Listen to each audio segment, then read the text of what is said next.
खबर मध्य प्रदेश से है, जहां एमपी के सरकारी कॉलेज में ड्रेस कोड लागू करने की अब तैयारी हो रही है। मोहन यादव सरकार इस पर विचार कर रही है। टीवी 9 से खास बातचीत में एमपी के उच्च शिक्षा मंत्री इंदर सिंह परमार ने कहा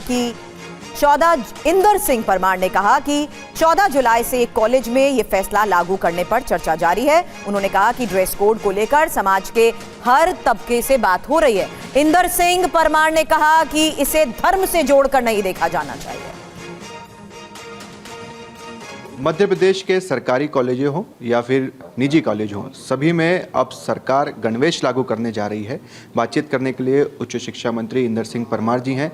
उन्हीं से जानते हैं, सर क्या कारण है कि आप अब पूरे कॉलेजेस में? हम पूरे मध्य प्रदेश में हमारे जो शासकीय महाविद्यालय हैं, उन विशेष करके अभी हमारे प्रधानमंत्री उत्कृष्ट महाविद्यालय, जिनका 14 तारीख को हमारे देश के गृह मंत्री श्रीमाता अमित शाह शुभारंभ करने वाले हैं, उनके संदर्भ में हम ये विचार कर रहे हैं कि भाई इन महाविद्यालयों में गणवेश हमारा तय होना चाहिए और उसके आधार पर एक अच्छा संस्थान जब हम स्थापित कर रहे हैं, सरकार का बहुत बजट उस पर खर्च हो रहा है, तो वहाँ की व्यवस्थाएं भी उसी हिसाब की उत्कृष्ट प्रकार की होना चाहिए। इसलिए हमने समानता, अनुशासन और एक कॉलेज की अलग पहचान स्थापित हो जाए, उस दृष्टि से हम इस पर विचार कर रहे हैं। आने वाले समय में और उसकी चर्चा करके विमर्श करके भविष्य में उसको लागू करने वाले हैं। जब भी गणवेश का मामला आता है, उसके बाद कई तरह की चीज़ें हमने देश के अलग अलग हिस्सों से देखी है। जैसे कर्नाटक में आपने देखा होगा एक हिजाब का मामला आ गया था। तो अब जब कॉलेजेस में ड्रेस कोड लागू होगा तो इस चीज़ का विशेष ध्यान रखा जाएगा कि इस पर कोई विवाद ना हो आगे। देखिए, मैं समझता हूँ मध्य प्रदेश में ऐसी स्थिति नहीं बनेगी। हम सभी वर्ग के लोगों से विचार विमर्श करके व्यापक एक प्रकार की चर्चा करके इसको लागू करेंगे और जो हमारे पास अभी सारी जानकारी है उस हिसाब से हम ठीक दिशा में आगे बढ़ेंगे। क्या सभी धर्मों के संप्रदायों के लोगों से सरकार बातचीत भी कर रही है, इसलिए ताकि जब लागू हो तो फिर बाद में विवाद ना हो? देखिए, हम जब इस पर काम शुरू कर रहे हैं तो हमारे लोग विमर्श करेंगे सब वर्ग के लोगों से और एक आदर्श व्यवस्था का गणवेश हम बनाने का पूरा प्रयास करेंगे। पहले हम हमारे जो पीएम उत्कृष्ट महाविद्यालय उनको उनमें करेंगे, उसके बाद बाकी जगह पर अन्य प्राइवेट सेक्टर को भी हम सुझावात्मक रूप से कहेंगे। बाकी काफ़ी लोगों ने उन्होंने कर लिया है, लेकिन फिर भी जिन जगह पर अभी गणवेश नहीं, उनको सुझाव के रूप में भी आप भी करेंगे तो एक अपने महाविद्यालय की पहचान अलग दिखेगी और सभी विद्यालय के लिए हितकर होगा। मेरा सवाल यह है कि सभी धर्मों के लोगों से आप बात भी कर रहे हैं कि ताकि बाद में विवाद ना हो, हिंदू मुस्लिम सिख ईसाई धर्म के साथ नहीं जोड़े तो अच्छा है। सभी लोगों में जो हिंदुस्तान में मध्य प्रदेश में रहता है वो सब आ गया, उसमें जाति पंथ सब सम्मिलित है। और ये बुर्के को लेकर भी विवाद होता है, इसको लेकर सरकार बुर्का वो पहने उनके लिए बुर्का का कॉलेज से कोई संबंध नहीं है। शिक्षा मंत्री इंदर परमार को आपने सुना, लेकिन अब मध्य प्रदेश के सरकारी कॉलेजेस में ड्रेस कोड लागू करने की योजना को लेकर कांग्रेस विधायक आरिफ मसूद ने टीवी 9 भारतवर्ष से बातचीत की है। उन्होंने कहा कि ड्रेस कोड से दिक्कत नहीं है, अच्छा फैसला है, लेकिन जहां तक मुस्लिम छात्राओं के हिजाब की बात है तो ये फैसला उनकी मर्जी पर ही छोड़ देना चाहिए, इस पर बैन नहीं होना चाहिए। संविधान हमें ये अधिकार देता है। बातचीत करने के लिए कांग्रेस के विधायक आरिफ मसूद जी हमारे साथ हैं। सर, सरकार इस पर विचार कर रही है, चिंतन कर रही है और अब उसमें कई तरह की चीज़ें भी आएगी, हिजाब की भी बात आएगी। अब उसको लेकर भी सरकार कह रही है कि अभी हमने तय नहीं किया है, आगे करेंगे। देखिए, किसी हाल में भी प्रोहिबिटेड हिजाब और ड्रेस कोड को नहीं कर सकते, क्योंकि आर्टिकल 2930 हमको इजाज़त देता है, रिलीजियस बाउंडेशन को मना करता है कि उनको हमको आज़ादी है। अब इनसे हम पूछना चाहते हैं कि इन्होंने अभी मेरे को विधानसभा में ये किताब मिली है, माननीय अध्यक्ष महोदय ने संविधान की बाटी है, तो इंदर सिंह परमार पहले ये बताएं कि विधानसभा अध्यक्ष महोदय ने जो संविधान की किताब दी है, संविधान और विधानसभा के अध्यक्ष की, उस रूप में सरकार चलाना चाहते हैं या उससे हट के चलाना चाहते हैं, ये इनको तय करना है, क्योंकि हमें तो 29 में आज़ादी है, वो पढ़ लें। अब बुर्के की भी बात होगी, हिजाब की भी बात होगी। पहले तो आप इस फैसले को कैसा देख रहे हैं? ठीक है, ये सरकारी कॉलेजेस में ड्रेस कोड बिल्कुल गलत है। ये फैसला अगर वो लेंगे तो गलत लेंगे। उनको ड्रेस कोड लागू करने से पहले बहुत सारी जगह ये तय करना पड़ेगा कि जो सबकी रिलीजियस आज़ादी है उसको आप बाउंड नहीं कर सकते। इसमें आप लोग ये समझते हैं कि विपक्ष को भी शामिल कर लें अगर एक समिति में, अगर मैं कह रहा हूँ सत्ता पक्ष और विपक्ष की बात ही नहीं है, बात संविधान की और आर्टिकल की है। जो राइट्स मिले हुए हैं उसको आप कहते हो, फिर आप दोहरा चरित्र दिखा रहा हो।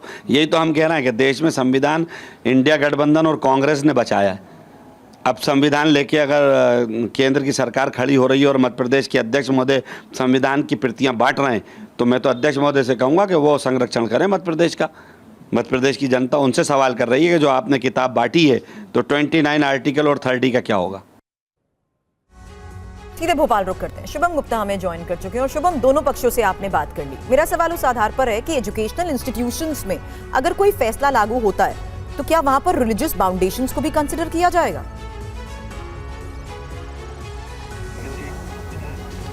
देखिए सुरभि, इसी को लेकर तो सरकार चिंतन और मंथन कर रही है। और इंदर सिंह परमार से भी जब हमने पूछा तो उन्होंने कहा कि हम सभी संप्रदाय के धर्मों के लोगों से भी बात कर रहे हैं, क्योंकि इसके रंग को लेकर भी विवाद हो सकता है। हो सकता है कि कॉलेज में यूनिफॉर्म का कोई रंग दिया जाए, उसके बाद उस पर विवाद हो जाए कि ये रंग हम नहीं पहनेंगे। तमाम तरह की चीज़ें हैं, इसीलिए सभी धर्मों से भी सरकार बात कर रही है। बहरहाल हमारे देश में कहीं भी एजुकेशनल इंस्टीट्यूशंस में अगर कहीं यूनिफॉर्मिटी बनाने की कोशिश होती है तो उसमें धर्म विशेष ये सारी चीजें बिल्कुल अलग रखी जाती हैं। सब रूल सबके लिए सामान्य, एक समान। बिल्कुल ठीक कहा। और यही बात जो उच्च शिक्षा मंत्री वो भी कह रहे हैं कि एक प्रदेश हो, एक यूनिफॉर्म हो, ये भी हम कर सकते हैं। हालांकि जो कांग्रेस के विधायक आरिफ मसूद है वो संविधान का हवाला दे रहे हैं, कह रहे हैं कि आर्टिकल 29 हमें इस बात की एक तरह से इजाज़त देता है कि छात्राएं हिजाब पहनकर जा सकती है। इस पर बैन नहीं होना चाहिए, उन पर स्वतंत्र कर देना चाहिए। कई स्टूडेंट्स हमारे साथ हैं, उनसे जल्दी से बात करते हैं। क्या नाम है आपका?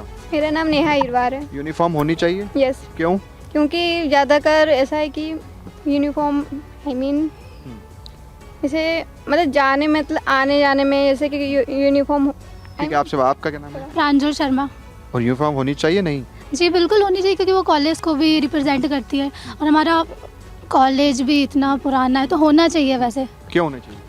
सर ऐसा है कि जो कॉलेज रहता है उसके लिए एक रिप्रेजेंट रहता है कि हाँ ये कॉलेज का हमारे स्टूडेंट है।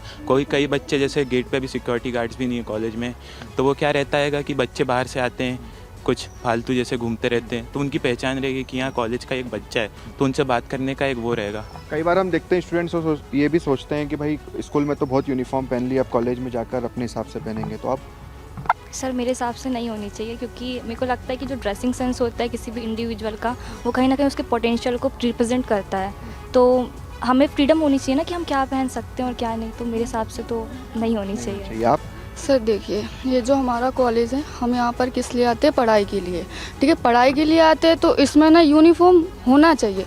हर जगह घूम सकते हैं विदाउट यूनिफॉर्म, ठीक है, कलर ड्रेस में, लेकिन जब हम कॉलेज जा रहे हैं तो हमें लगना चाहिए कि हम कॉलेज आते हैं। एक फीलिंग आती है उसमें कि हम कॉलेज जा रहे हैं, है ना? स्कूल वाली फीलिंग तो नहीं आएगी कॉलेज में आके यूनिफॉर्म की? फीलिंग तो नहीं आएगी सर, पर एक जो अनुशासन होता है वो तो अपन को उसको निभाना पड़ता है, अनुशासन को। अब यहाँ ये इनने बोला कि नहीं होनी चाहिए, क्यों नहीं होनी चाहिए इसका सही रीज़न इनने नहीं दे पाया। क्यों नहीं दे पा रही? आप अभी अंदर जाके देखिएगा, आधे ड्रेस पहन के आते हैं। ये कोई नियम में है? नहीं है नियम में। तो स्वतंत्रता की बात कर रहे हैं ना कि सब जिनको सोचकर जिसके लिए ये ड्रेस कोड लागू होना है, आप उन्हीं के कांटेक्ट में हैं, कॉलेज में ही स्टूडेंट से लगातार बात कर रहे हैं। लेकिन आगे इसको देखते हुए क्या फैसला होता है, इस पर नजर बनाए रखें, अपडेट लेंगे। शुक्रिया।